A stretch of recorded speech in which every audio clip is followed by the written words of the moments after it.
ಇವತ್ತು ಶಿವರಾತ್ರಿ ಹಬ್ಬಕ್ಕೆ ನಮ್ಮಮ್ಮ ಏನು ಸ್ಪೆಷಲ್ ಮಾಡ್ತಾರೆ ಅಂತ ಕೇಳೋಣ.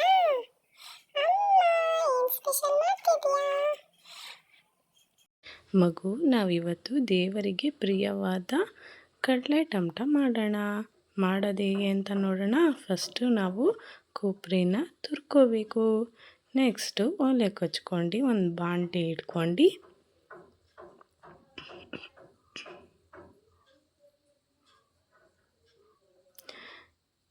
ಅದಕ್ಕೆ ಕಡಲೆ ಬೀಜ ಹಾಕಬೇಕು.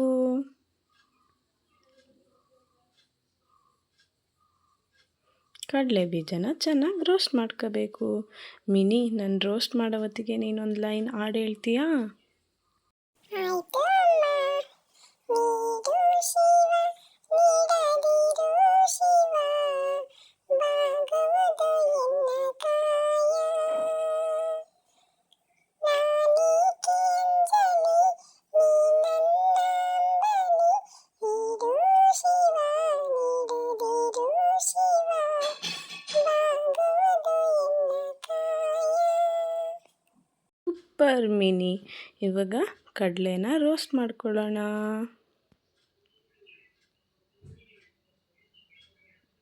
ಮಿನಿ, ಕಡಲೆ ಟಮಟ ಶಿವಂಗೆ ಪ್ರಿಯವಾದದ್ದು. ಶಿವರಾತ್ರಿ ದಿನ ಇದನ್ನು ಎಲ್ಲರೂ ಮಾಡ್ತಾರೆ ಗೊತ್ತಾ?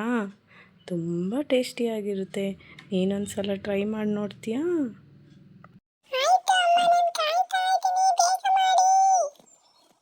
ಓಕೆ ಮಗು, ನಿನಗೋಸ್ಕರನೇ ಮಾಡ್ತಿರೋದು. ಇವಾಗ ಎಳ್ಳನ್ನು ಸ್ವಲ್ಪ ಫ್ರೈ ಮಾಡ್ಕೊಳ್ಳೋಣ. ನೆಕ್ಸ್ಟು ಬೆಲ್ಲನ ಕುದಿಯೋಕ್ಕಿಡೋಣ. ಈಗ ರೋಸ್ಟ್ ಮಾಡ್ಕೊಂಡಿರೋ ಅಂಥ ಕಡಲೆ ಬೀಜ ಸಿಪ್ಪೆ ಎಲ್ಲ ತೆಗೆಯೋಣ. ಇವಾಗ ಬೆಲ್ಲ ಕುದೀತಾ ಇದೆ. ಅದು ಒಂದೆಳೆ ಪಾಕ ಆಗೋ ತನಕ ಕುದಿಬೇಕು.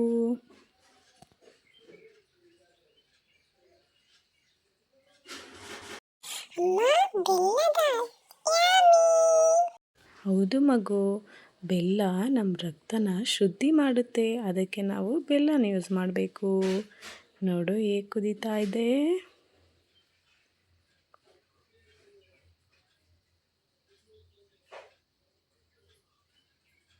ನೋಡು ಮಗು, ಈ ಥರ ಇರಬೇಕು.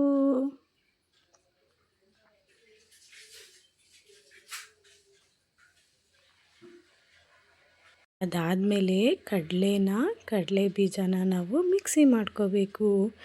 ಈಗ ಒಂದು ಬಾಣಲೆಗೆ ಮಿಕ್ಸಿ ಮಾಡ್ಕೊಂಡಿರೋ ಅಂಥ ಕಡಲೆ ಬೀಜ, ಕೊಬ್ಬರಿ ತುರಿ ಹಾಕ್ಕೋಬೇಕು.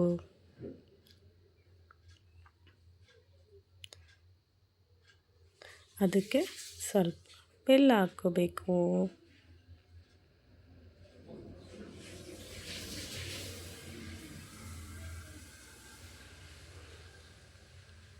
ಬೆಲ್ಲ ಹಾಕ್ಕೊಂಡು ನೀಟಾಗಿ ಮಿಕ್ಸ್ ಮಾಡಬೇಕು. ಅಮ್ಮ ಅಮ್ಮ, ಮುಂದಕ್ಕೆ ನಾನೇ ಹೇಳ್ತೀನಿ ಅಮ್ಮ. ನೀಟಾಗಿ ಮಿಕ್ಸ್ ಮಾಡ್ಕೊಂಡ್ಮೇಲೆ ಈ ಥರ ಹದ ಬರುತ್ತೆ. ಆವಾಗ ನಾವು ಏನು ಮಾಡಬೇಕು ಅಂದರೆ ರೋಲ್ ಮಾಡ್ಕೋಬೇಕು, ಉಂಡೆ ಮಾಡ್ಕೋಬೇಕು. ಅಮ್ಮ, ನಾನು ಉಂಡೆ ಎಣಿಸ್ಲಾ? 1, 2,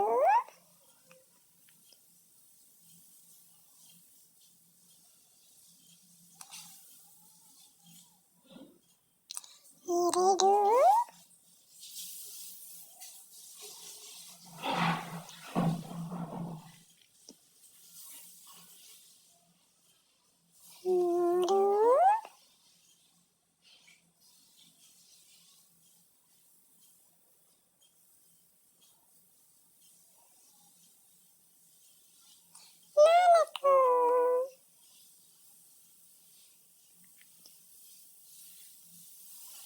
5,